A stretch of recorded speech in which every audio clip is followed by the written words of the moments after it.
오늘 말씀 죄인이라는 사실이 불편하게 느껴질 때 이 제목으로 하나님 주신 말씀을 증거하고자 합니다. 우리 옆에 있는 분들 서로 바라보며 이렇게 서로 마음을 나누고 축복하면 좋겠습니다. 유일한 소망 되신 예수님을 바라봅시다. 또 다른 옆에 있는 분에게도 한 번 더 고백합시다. 유일한 소망 되신 예수님을 바라봅시다. 저와 여러분 언제나 어느 때나 예수님을 바라보며 인생의 유일한 위로와 소망을 누리시는 우리 모든 성도들 되시기를 주님의 이름으로 축복합니다. 여러분 신앙생활하면서 우리가 많이 쓰는 용어들, 단어들이 있습니다. 어떤 것들이 있을까요? 은혜, 구원, 감사, 기쁨, 이렇게 신앙의 긍정의 의미를 담은 이런 용어들 우리가 교회 신앙생활하면서 많이 쓰곤 하지요. 그런데 이와 함께 또 가장 많이 쓰이는 단어가 죄인이라는 이 용어들이 많이 쓰이지 않는가 싶습니다.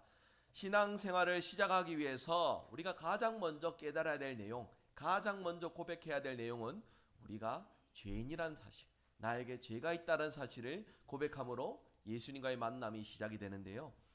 이제 우리가 화요일마다 마당 앞에서 노방전도를 합니다. 몇 주 전에 있었던 일이에요. 한 어르신 이제 길가에 가면서 이제 우리 전도 물품을 나눠드리고 복음을 전하는데 지나가시면서 보통 보면은 이렇게 받으시고 고맙습니다 라고 말씀하시며 지나가는데 그날 그 어르신의 반응은 이랬습니다. 나는 죄 없대이. 나는 죄 없대이. 그러니까 이제 교회에서 말하는 이 죄에 대한 어떤 메시지들이 내 삶과 비춰서 연결해 보면 나는 딱히 그런 죄가 없는 것 같은데 다른 사람들 마음 상하게 하는 것도 없고 피해를 끼치는 것도 없고 해를 끼치는 것도 없고 그러니까 나 정도면 괜찮지 않느냐 싶은 그런 생각에서 빚어진 표현들이겠죠. 짧은 시간이지만 제가 복음에 대하여서 좀 더 선명하게 전할 수 있도록 노력했고 그렇게 복음을 전했는데 그 복음 접하는 것에 어떻게 마음이 변하셨는지는 아직까지 잘 모르겠습니다. 여러분 그런데 세상 가운데 이런 분들이 참으로 많이 있는 것 같습니다. 사실 우리 여기 계신 모든 분들은 우리 스스로 생각이 드시잖아요. 죄가 있으니까 예수님의 은혜가 필요하니까 주일날 교회 와서 예배드리고 주님을 향하여서 나가는 우리의 모습들 아니겠습니까? 그럼 반대로 생각을 해봅니다. 죄가 없다고 여기니까 복음이 필요하지 않는 것이고 그렇다 보니까 주일날 예수님 앞으로 주님 앞으로 나오는 일들보다 세상의 자리에 머무는 그러한 모습들을 우리가 생각하게 되는 것이에요. 세상 속에 살아가면서 우리는 이 죄라는 것을 주제로 생각해 보면 이 죄에 대해서 불편해하는 많은 사람들을 어렵지 않게 만날 수가 있습니다. 사회에서는 기세등등하던 사람, 권력을 누리고 또 세상 가운데 풍요를 맛보고 법 없이도 잘 살 것 같은 존귀한 많은 사람들이 교회에 오면은 우리를 향하여서 말씀하시는 하나님의 말씀, 우리는 죄인이다라는 이 사실을 접하게 되면 많은 부분들이 불편하게 느껴지는 그런 상황들을 우리가 어렵지 않게 볼 수 있습니다. 여러분 사실 죄에 대해서 이 문제를 지적하면은 진짜 죄책감이 들고 무언가 무거운 마음을 가지는 그때에 그 마음에서 진정한 죄에 대해서 해결할 수 있는 길이 무엇인지를 향한 우리의 갈급함이 형성되게 됩니다. 예수 그리스도의 이름으로 구원받고 회개하면은 거듭나게 된다는 이 사실을 접하기 전에는 그 어떤 우리의 고민과 간절함으로도 이 죄의 문제를 씻어낼 수가 없습니다. 여러분 우리 모두가 다 이 놀라운 구원의 진리로 이 자리에 나와 예배드릴 수 있는 것 아니겠습니까? 여러분 이 일이 우리가 이렇게 다 같이 함께 앉아서 예배를 드리고 다 같이 함께 고백하고 있는 입장이지만 깊이 생각을 해보면 절대로 쉬운 일이 아닙니다. 아무나 누릴 수 있는 복도 아니고 아무나 고백할 수 있는 주제도 아닙니다. 여러분 우리의 죄의 문제를 해결해 주신 유일한 길 되시는 예수 그리스도의 생명의 길을 고백하는 것은 틀림없는 하나님 주신 선물, 축복임을 믿으시기를 바랍니다.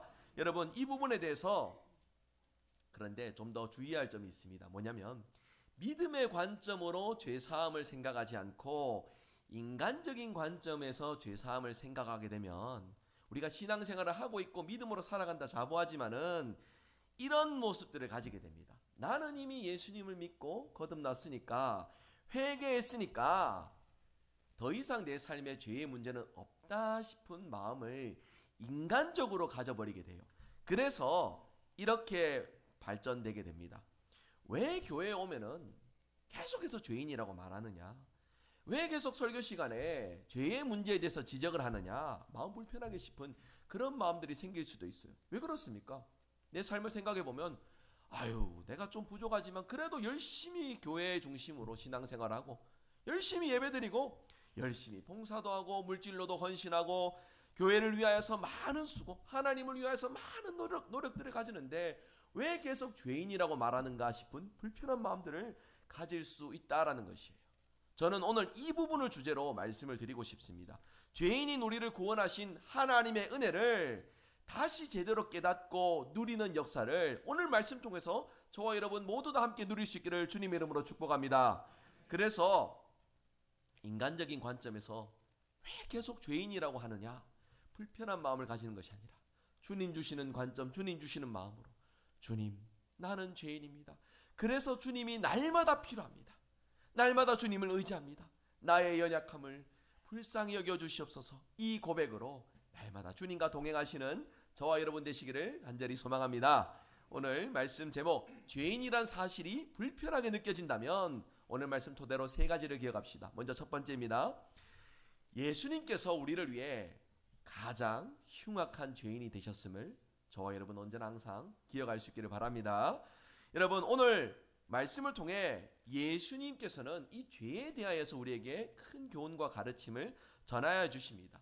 여러분, 사실 율법을 통해서도 우리가 하나님의 뜻을 기억하고 따르는 삶을 감당할 수 있습니다. 그러나 그것으로만 충분하지 않기에 예수님을 통해서 하나님을 바라보고 하나님의 은혜를 누리는 것이 필요하기에 주님은 친히 하나님 되신 예수님께서 인간의 몸을 입고 이 땅 가운데 오셨습니다. 그래서 이 땅에 오셔서 이루신 놀라운 구원의 은혜를 통하여서 이제는 더 이상 죄가 무엇인지 몰라서 회개하지 못했다라는 그런 말을 할 수 없을 정도로 주님이 분명한 죄의 의미와 죄사함의 길을 열어주셨습니다. 여러분, 먼저 요한복음 15장 22절에 주님이 이렇게 먼저 말씀하셨습니다. 우리 화면 보시고 한번 같이 읽겠습니다. 내가 와서 그들에게 말하지 아니하였더라면 죄가 없었으려니와 지금은 그 죄를 핑계할 수 없느니라. 아멘. 여러분, 많은 성경학자들, 신학자들이 이 구절을 근거로 해서 예수님이 오신 그때부터 종말의 시대, 말세의 때다라고 그렇게 평가를, 해석을 가집니다. 여러분, 말세라고 해서 죄가 세상에 가득 찼기 때문에 말세다 이렇게 말하는 것이 아닙니다. 사실 여러분, 아담과 하와 이후로부터 이 땅은 이미 죄로 인해 타락했습니다. 말세라고 해서 오늘의 때만 말세가 아니라 사실 표현을 하자 치면은 이미 이 땅 가운데 하나님의 창조의 역사 이후 인간의 타락으로 인해 그때부터 말세의 시대, 종말의 시대 그렇게 살아가는 것이겠지요. 그런데 여러분, 읽으신 이 구절에서처럼 예수님이 이 땅 가운데 오셔서 죄가 분명하게 드러났기 때문에 예수님을 기점으로 죄에 대해서 정의하신 예수님의 말씀을 따라서 주님이 다시 오시는 그때까지 우리는 종말의 시대, 말세의 때다 이렇게 표현을 합니다. 오늘 본문에 예수님은 맹인을 고쳐주시며 예수님이 하신 말씀을 전하시는데요. 본문에서 주님은 이 땅 가운데 심판하러 오신 주님, 심판의 주님임을 말씀해주고 있습니다. 보지 못하는 자들을 보게 하여 주시고 보는 자들이 맹인이 되도록 하기 위하여 이 땅에 오셨다라고 주님이 말씀하십니다. 어떤 바리새인이 이 말을 듣고 예수님에게 자기 자신들을 공격하는 말로 여기면서 예수님에게 따져 묻습니다. 그 맹인이라고 하는 것이 우리가 맹인입니까? 그렇게 예수님에게 와서 따져 물었는데, 여러분, 예수님이 여기에 대해서 대답하신 말씀을 잘 보십시오. 너희가 맹인이었다면 죄가 없겠지만 본다고 하기 때문에, 뭐라고요? 본다고 하기 때문에 죄가 그대로 있다라고 주님이 말씀해주고 있습니다. 여러분, 예수님은 보는 것과 죄를 연결지어서 말씀해 주셨어요. 이 부분에서 무엇을 드러내시냐면 자기의 관점으로 바라보는 것으로서는 자기의 진정한 죄를 볼 수 없다라는 말씀이에요. 주님을 통해서만이 진정한 죄의 문제를 깨달을 수 있다라는 말씀을 하고 계시는 것입니다. 여러분, 우리는 예수님을 보지 않으면 우리의 죄를 볼 수가 없습니다. 우리의 죄에 대해서 도무지 알아갈 수 없는 우리는 무지한 자들입니다. 그렇게 우리는 예수님을 바라보면 우리의 죄가 보여요. 예수님을 보게 되면 우리의 죄의 문제와 직면하게 된다라는 사실입니다. 예수님이 의로우신 분이기 때문에 그분을 바라보면서 우리의 연약함, 우리의 모든 죄의 문제들을 발견할 수 있다라는 사실, 이 사실을 분명히 기억하시는 저와 여러분 되시기를 바랍니다.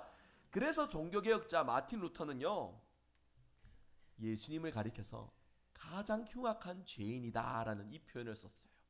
여러분, 여기에 의미가 담겨져 있습니다. 예수님은 우리를 대표해서 이 땅 가운데 모든 죄의 문제를 짊어지신 분이시기 때문에 예수님은 죄가 없으시지만 예수님은 이 땅의 모든 죄를 대표하여 가장 흉악한 죄인이 되셔야만 했다라는 그러한 교훈을 전하였던 것입니다. 그렇지 않으면은, 예수님이 그 죄의 문제를 짊어지지 않으시면은 가장 흉악한 죄인인 우리 모두가 구원을 받을 수 없기 때문에, 죄의 문제를 해결할 수 없기 때문에 이 세상의 가장 큰 신비로운 사건인 하나님께서 인간의 몸을 입고 이 땅 가운데 오신 역사, 그리고 십자가를 짊어지시고 모든 죄를 대속하신 그 역사를 우리 주님이 감당하시어 예수님이 가장 흉악한 죄인이 되어주셨다라고 교훈하는 것입니다. 이에 대해서 로마서 8장 3절은 이렇게 교훈합니다. 화면 보시면 우리 한번 말씀 같이 읽도록 하겠습니다. 같이 읽습니다. 율법이 육신으로 말미암아 연약하여 할 수 없는 그것을 하나님은 하시나니 곧 죄로 말미암아 자기 아들을 죄 있는 육신의 모양으로 보내어 육신의 죄를 정하사. 아멘. 하나님께서는 죄의 초소의 앞장이신 그런 육신을 굴복시키기 위하여서 독생자를 죄 있는 육신의 모양으로 이 땅 가운데 보내셨다라고 말씀해 주고 있습니다. 여러분, 그렇게 예수님은 우리의 죄를 짊어지셨습니다. 가장 흉악한 죄인이 되어주셨습니다. 여러분, 십자가상의 예수님의 모습을 떠올려 봅시다. 우리 모든 죄를 대표하여 십자가에 매달리셨던 그때에 세상의 많은 이들은 예수님을 가리켜 뭐라고 말했습니까? 십자가에서 내려와 보라. 저가 자기 죄는 구원하지 못하는도다 하면서 조롱했던 그 모습을 우리가 떠올려 봅니다. 그때에 그 자리에서 예수님은 하나님을 향하여 뭐라고 탄식하며 간구하셨습니까? 나의 하나님, 나의 하나님, 어찌하여 나를 버리시나이까? 여러분, 예수님이 하신 이 말씀은요, 이사야 53장의 말씀을 성취하셨던 말씀입니다. 이사야 53장 4절 말씀입니다. 우리 한번 화면을 보시면 같이 읽도록 하겠습니다. 같이 읽습니다. 그는 실로 우리의 질고를 지고 우리의 슬픔을 당하였거늘 우리는 생각하기를 그는 징벌을 받아 하나님께 맞으며 고난을 당한다 하였노라. 아멘. 여러분, 모든 이들이 예수님을 제대로 바라보지 못하고 자기의 죄의 문제를 놓치고 있는 그때에도 주님은 십자가상에서 우리를 바라보시며 하나님께 탄식하시며 흉악한 죄인이 되실 수밖에 없던 예수님을 나타내 보여주고 계십니다. 여러분, 이 사실을 항상 명심하시어 우리가 신앙의 경험이 많고 많은 수고와 봉사와 많은 헌신과 많은 예배의 경험을 가진다 하더라도 우리는 예수님이 없으면 죄인으로 살아갈 수밖에 없는 연약한 자들입니다. 그렇게 날마다 예수님을 바라보고 예수님을 의지하며 우리의 죄를 날마다 바라보실 수 있는 저와 여러분의 믿음의 삶이 되시길 바랍니다. 그리하여 예수님을 바라봄 속에서 여러분의 죄의 문제를 바라보고 그 문제를 방치하지 않고 언제나 주님 앞에 우리의 연약함을 구하시는 저와 여러분들 되시기를 바랍니다. 오늘 말씀 두 번째입니다. 죄인이란 사실 불편하게 느껴진다면 이 사실을 기억합시다. 한번 같이 읽어볼까요? 교회는 죄 용서를 선포하는 곳임을 기억해야 합니다. 아멘. 여러분, 교회는 죄를 씻는 길을 제시하는 곳입니다. 세상 그 어디에도 세상 사람들을 가리켜서 여러분은 죄인입니다 말하는 곳은 없습니다. 교회밖에 없습니다. 그러나 교회는 죄의 문제만을 지적하는 정도가 아닙니다. 죄의 길을 끊어낼 수 있는 방법, 죄를 씻어낼 수 있는 방법을 제시해주고 있습니다. 여러분, 중세의 로마 천주교회가 죄를 심각하게 생각했고 죄를 씻는 길을 제시해줬는데 이런 방법으로 제시를 해줬습니다. 여러분, 고해성사라고 잘 아시죠? 고해성사가 뭡니까? 사제들에게 가서 나는 이런 죄를 범하였습니다 라고 고백을 하면 사제들이 그 죄를 사하노라 라고 하면서 그 죄의 용서를 선포하는 그 내용이 고해성사입니다. 그리고 이제 그 고해성사에는 용서를 선포하기 위해서 벌을 정해주는 내용들도 있고 사제가 이렇게 벌을 받으셔야 된다라고 권면하는 경우도 있고 고해성사를 행한 사람이 그 벌이 이제 금식일 수도 있고요, 물질로 헌신하고 노동으로서 헌신하는 것도 있고 여러 가지 어떤 방편들이 있습니다. 그렇게 죄에 대한 속죄의 행위와 의미들을 가지는 것으로 죄사함을 선포하는 그런 의미들도 있었습니다. 고해성사뿐만이 아닙니다. 여러분, 중세에 이제 교회에서 발현된 유명한 십자군 전쟁을 잘 아실 겁니다. 십자군 원정을 다녀오면은요, 모든 죄의 문제들이 사함을 받는다라고 교회가 가르쳤어요. 그래서 너도 나도 속죄를 위하여서 십자군 전쟁에 참전하는 그런 모습들을 보여줬는데, 오히려 이 전쟁에 참전해서 더 많은 죄와 악행을 범하게 되는 그러한 경우들이 있었습니다. 또 여러분, 로마에 있는 성 베드로 성당, 이 의리의리한 성당을 짓기 위하여서 로마 가톨릭이 돈이 필요하니까 면죄부라는 것을 팔았습니다. 이제 종이로 된 문서인데요. 이것을 사면은 나의 죄뿐만이 아니라 나의 부모님의 죄, 가족의 죄, 조상의 모든 죄들이 사함을 얻게 된다라고 하면서 면벌부를 팔았습니다. 여러분, 이렇게 잘못된 교회의 죄사함에 대한 문제와 교훈 속에서 시작된 게 뭐냐면 종교개혁입니다. 우리 개신교 신앙은 죄사함에 대한 잘못된 교회의 가르침 속에서 무엇이 진짜 죄사함이고 무엇이 진짜 구원의 은혜인가라는 그 주제로 우리의 신앙이 출발했음을 나타내 보여주고 있습니다. 마르틴 루터가 종교개혁을 일으킬 때에 이 죄사함에 대한 잘못된 가르침을 두고서 비텐베르크 그 성문 앞에 95개조 반박문을 걸어놓고 하나님의 말씀으로 돌아가자, 말씀이 말하는 그 기준을 회복하자라고 외치면서 시작된 것이 1517년 종교개혁인데요. 여러분, 95개조 반박문의 첫 번째 조항이 이 조항입니다. 무엇이냐면요, 그리스도께서 회개하라고 선포하셨을 때에 평생이 회개하는 삶을 살아야 한다라는 것을 말씀하시는 것이다 라고 하면서 그때 당시에 잘못된 죄사함의 방식들, 사제에 대한 어떤 고해성사의 문제나 면벌부를 사서 죄사함을 탕감받았다 싶은 그런 문제나 십자군 전쟁에 참전해서 죄사함의 은혜를 입었다 싶은 그 모든 인위적인 행위들에 대해서 끊어내는 것, 말씀의 기준으로 언제나 주님을 바라보고 회개의 역사를 경험해야 되는 것이 우리 바른 신앙이다라고 외쳤던 것입니다. 여러분, 교회에서 죄사함에 대해서 나타날 때에 우리 모두는 하나님 앞에 용서받았습니다라는 말씀을 꼭 전하고 있습니다. 그런데 분명히 기억하셔야 돼요. 우리가 하나님 앞에 용서받은 사실은 틀림없습니다. 그러나 우리는 그리스도를 통하여서 평생 회개하고 속죄하는 삶을 살아가야 돼요.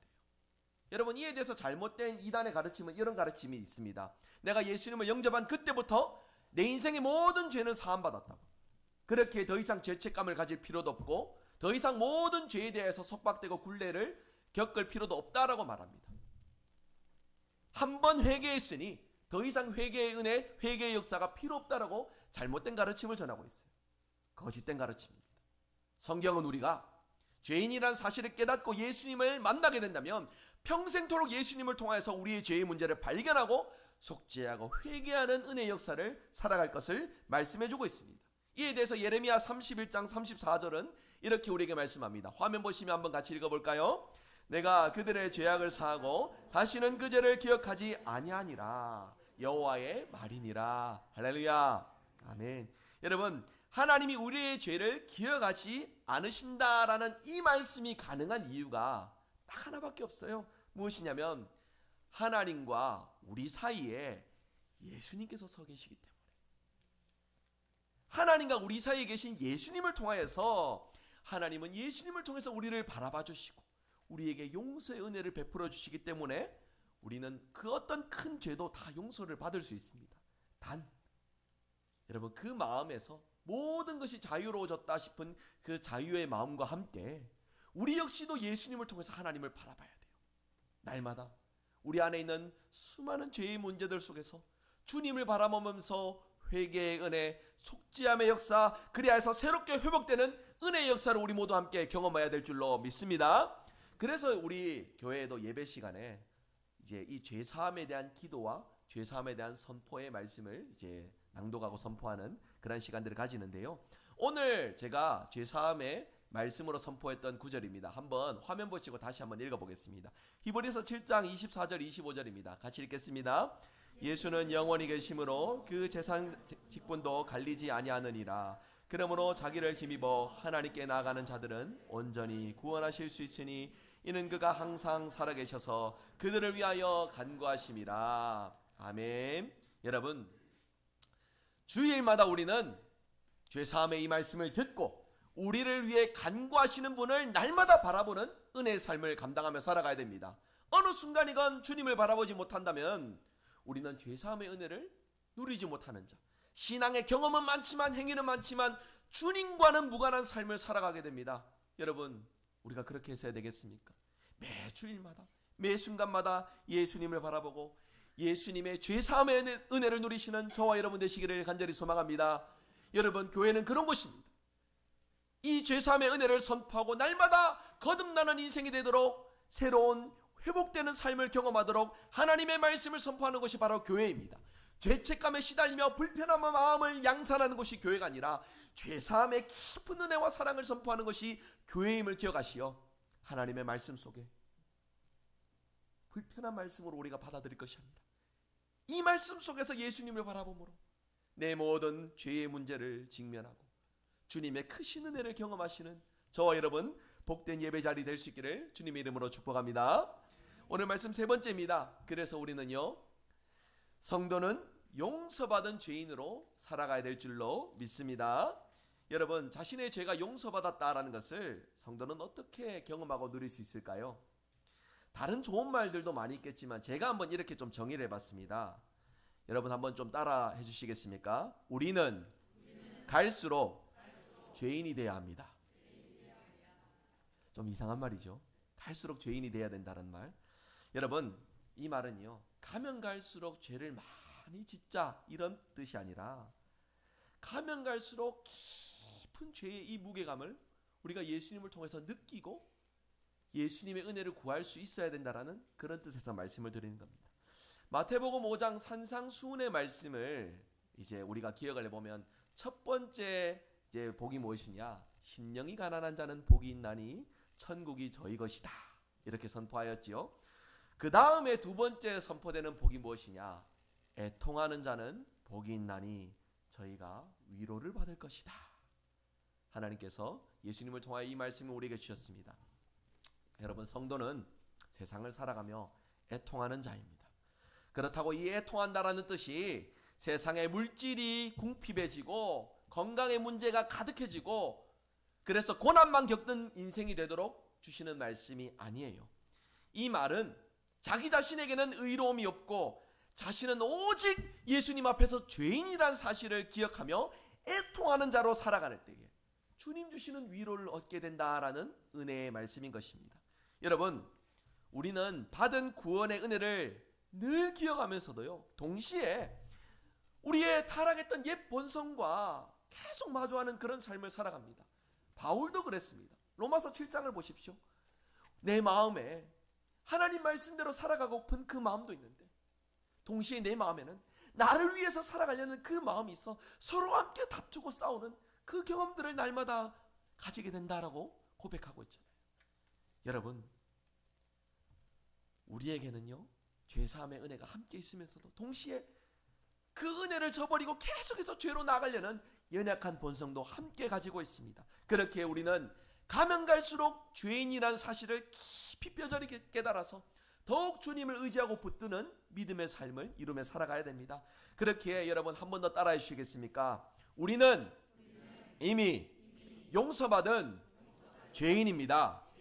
여러분, 이 사실을 통하여서 어떠한 죄의 문제 속에서도 그 순간에 주님을 바라보고 의지한다면 주님은 우리를 죄의 수렁에서 건져내어 주시고 말로 다 할 수 없는, 세상이 줄 수 없는 평안과 위로를 우리에게 허락하여 주시는 분이심을 믿으시기를 바랍니다.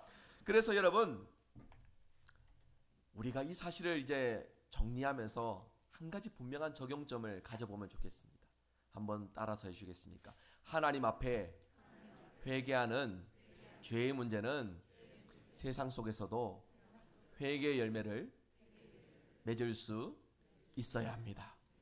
잘 기억하십시오. 여러분, 내가 하나님 앞에 기도해서 내 모든 죄의 문제가 해결되었다라고 우리가 그렇게 여기실 수 있어요. 그렇게 고백할 수 있습니다. 그런데 하나님 앞에 기도하여 우리의 죄의 문제를 알았다면은 우리의 삶에서도 회개의 열매를 맺을 수가 있어야 됩니다.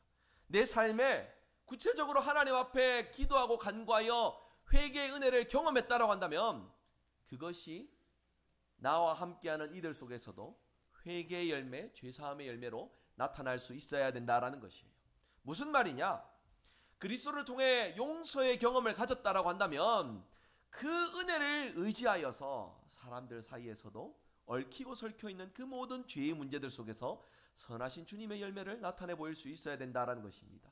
죄사함에 대해서 잘못 오해하고 있는 방법 중에 하나가 바로 이겁니다. 내가 하나님 앞에 기도했으니까 내 모든 죄의 문제는 사함을 입었다, 깨끗해졌다, 해결되었다 싶은 어떤 그런 마음들을 가지는데 내 삶의 노력과 변화는 없어요.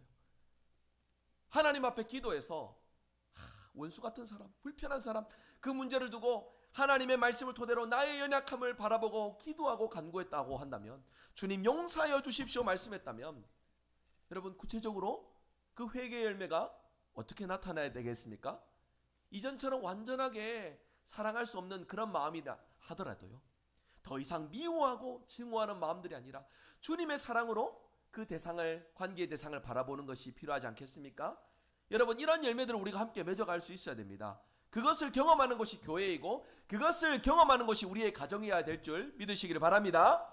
하나님 앞에 무슨 죄든지 우리가 기도하고 간구했다면 우리의 힘으로는 여러분 회개 열매 맺을 수 없습니다. 죄에 대해서 내가 아무리 깊은 통달음으로 저기 어디 폭포 가서 물 맞으면서 내가 이런 잘못이 있었지, 이런 문제가 있었지 깨닫는다고 해서 그 속에서 내가 변화와 열매의 역사를, 변화의 열매의 역사를 가질 수가 있겠습니까? 그럴 수 없습니다. 또다시 무너지고 또다시 낙심하는 상황들만 반복되게 됩니다. 그러나 회개의 역사를 허락하신 주님을 통해서 주님 주시는 마음으로 주님께 내가 용서를 받았으니 그 받은 용서의 경험으로 나 또한 용서를 구하고 나 또한 용서를 해주는 그 삶을 감당하는 것이 우리의 모습이 되어야 한다는 것이죠. 바로 그러한 존재가 성도다라고 하는 것입니다.